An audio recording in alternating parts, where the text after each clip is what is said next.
I'm in time. So thank you very much. First of all, I would like to thank the organizers for such a great conference. Of course, adding a panel on history. So this is like really a rare thing that's happening. And, Professor Bartol already said a lot about the empire and the framework, we have. So basically, I'm just going to fill, the details in that sense. And I'm talking, how basically this framework really worked in Afghanistan. Um, in, is, in his insightful books, Shadow Empires and Afghanistan, which I'm sure that you're all familiar with, Professor Thomas Barfoot highlighted several key issues crucial for understanding the historical background of state formation in the region now known as Afghanistan. In this presentation, I will briefly revisit those issues and examine some primary materials related to the political structure and administration produced in Afghanistan. These primary sources not only confirm the framework of state discussed by Barfield, but also demonstrate how different rulers successfully managed Afghanistan's complex society in the past, which now presents almost impossible or very difficult to govern. In his Shadow Empires, I just basically remind you of what Professor was talking about. In his Shadow Empires, Barfield observes that Afghanistan was often part of an indigenous empire, such as the Persians, and I should actually say that it's Achaemenids, Parthians, and the Sasanians, or an exogenous empires like the Turco-Mongolians. And I should add to this the Greeks, Arabs, Huns, and others that Professor Barfield already elaborated in his book about them. These two types of empires had different political structures that extended to Afghanistan. The Persians had the king of king system, or the Shah and Shah system, he already mentioned, which that doesn't move. Oh, yeah. The Persians had the king of king or Shah and Shah system, which suited the Iranian empire's diverse geography, uneven production capacity, and different populations. The Iranian system emerged through, and I quote, a process of internal development and outward expansion, end of quote, incorporating local kings into the imperial system, forming a symbiotic relationship between the center and the subordinate kings. The local kings were not treated as subject of the emperor, but as friend of the Shah and Shah through the ritual of gift giving, paying tributes, and performing services. That relation was understood as an, and I quote again, integral component of the empire's scheme of governance, end of quote. The result was the political stability of the Iranian Empire that protected all kinds of cultural traditions. This type of empire could fall only by an extension, by external power, or you can say external invasion, which we already know about. The exogenous or shadow empire was often founded by the nomadic pastoralists with a different social composition. The best example are the steppe empires. Barfield notes that this type of empire, and I quote, political and military structure were designed to extract the economic resources, end of quote, produced outside of the steppes. In other words, the nomadic states' internal revenue deficit required extracting external resources through organizing military campaigns in resourceful regions like North China or India or Eastern Europe. Once they controlled them, the nomadic states paid the utmost attention to political stability in those regions to maintain the flow of wealth to the steppe, to maintain basically their states there. Can you go to the next one, please? Next one, and the next one. And the next one. Oh, yeah. Unlike the Persian empires, the nature of the state in the steppe empires was hierarchical, with the Khaqan at the top of the structure, who reorganized the nomadic society, usually in decimal form, with a military and, if required, a civil administration. In this system, the local kings were not friends of the Khaqan, but were considered as chief within the hierarchical political structure, which we actually have the Il-Tabar or Il-Tabar, sources. Despite their differences in both indigenous and exogenous systems, the overlords, Shah and Shah, Khaqan, needed the cooperation of the local kings, which allowed local kings to keep their positions. Although the local kings managed their own civil administration, collected taxes, enforced social justice, and commanded their troops, they acknowledged the authority of the overlords. The representative of the overlords were based in the region's most important cities like Mar, Balkh, Bukhara, and Herat. Being friends or chiefs to the overlord, they allowed the local kings to access imperial resources and political prestige.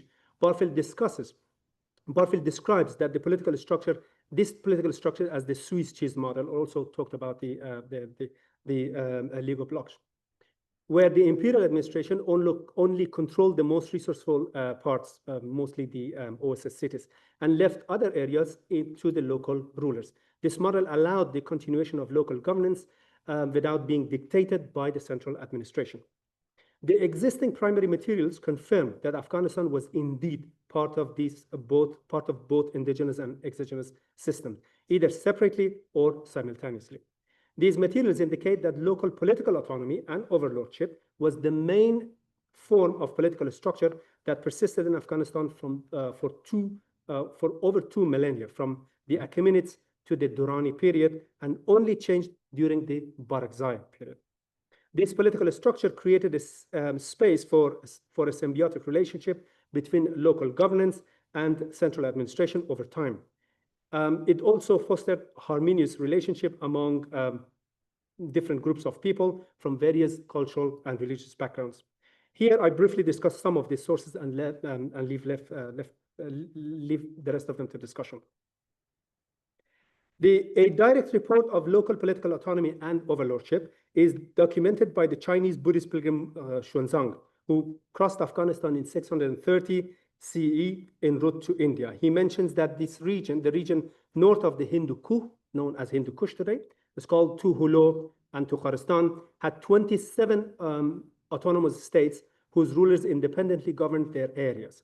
Nevertheless, they recognized the authority of the Turkish Khaqan. Xuanzang observes that the diversity of geography of this region and the lack of royal authority prevented political unification under a single ruler. Certainly, his understanding of political unification reflected political centralization in the Chinese model, or in the Chinese context that Professor Barfield already spoke about. Xuanzang notes that Tukharistan, Badakhshan, Bamiyan, Kapisa, Kabul, and Lamaghan, called Laghman today, had different principalities with diverse populations who followed various religious traditions, Zoroastrians, Buddhists, Hindus, and so on. Yet they all lived together peacefully, and even their religious places were near each other. Another Buddhist pilgrim called Hei Chao, a Korean one, who visited this region in 725 CE, observes the same political structure, but under the Arab overlordship. So this is basically when the Abbasids are around. Please go to the next one, and the next one. Further information on local political autonomy and overlordship is reflected in the Bactrian documents found in the northern part of the Hindu Kuh, Khesh in Bamiyan, and Khost in the southern part of the Hindu Kuh, or Hindu Kush. They vary from administrative letters, economic contracts, and legal documents, and were produced between the early 4th and late 8th centuries. This extensive period covers the Sasanians, Kedarites, Hephthalites, Turks, Umayyads, and the early Abbasids, or in other words, both indigenous and exogenous empires. The documents are written in Arya, it's called Arya Watch, or Zabani Ari, the only Middle Iranian language written in Greek script, known also as Balkhi or Bactrian today. In general, the documents show that these regions, all northern part of Hindu Kush, were controlled by local principalities independently, but they all recognized the overlordship of an overlord. In other words, local governments and central administration worked together. And because of time now, I can't actually go to all of them, so I just say and show some of them. Can you go to the next one, please? And basically, this is what, anyway, so Professor Barfield talking about the Swiss cheese, and you actually can see it when you put documents together. The documents from Bactria reflect the local administration in this region. For instance, Guzgan, Rob, and Gaz and Karagistan, all in northern part of Hindu Kush, near Bamiyan and around, had different kings called Khuda, Khar, Sher, or Ser, and Karakbet. These kings had local lineage and managed their areas with the help of local authorities called Khuv, or Khui sometimes. Administratively, each area was divided into several units: city, districts, village, and the fortresses in the mountainous regions. The village foreman, called Kardar or Sarlar in the documents, collected taxes in cash and kind called Harb, Tog, and Rozik, or Rizqa later in Arabic, which were assessed by the local fiscal office supervised by the district governor or Framalar, later Farmadar, Farmandar nowadays, from these regions. They collected taxes. The collected taxes were the main source of income, apart from the trade, to maintain the local government and local forces led by a commander called Lezbet. Later we call it Kotwal in basically Persian sources. The cities and district had local police called Lezbet, Dejbet, later Sahib al-Shorta in Arabic, who commanded different units to maintain law and order. The local king benefited from the local council led by an advisor who's really, say, a studied person, usually called Andarzbet.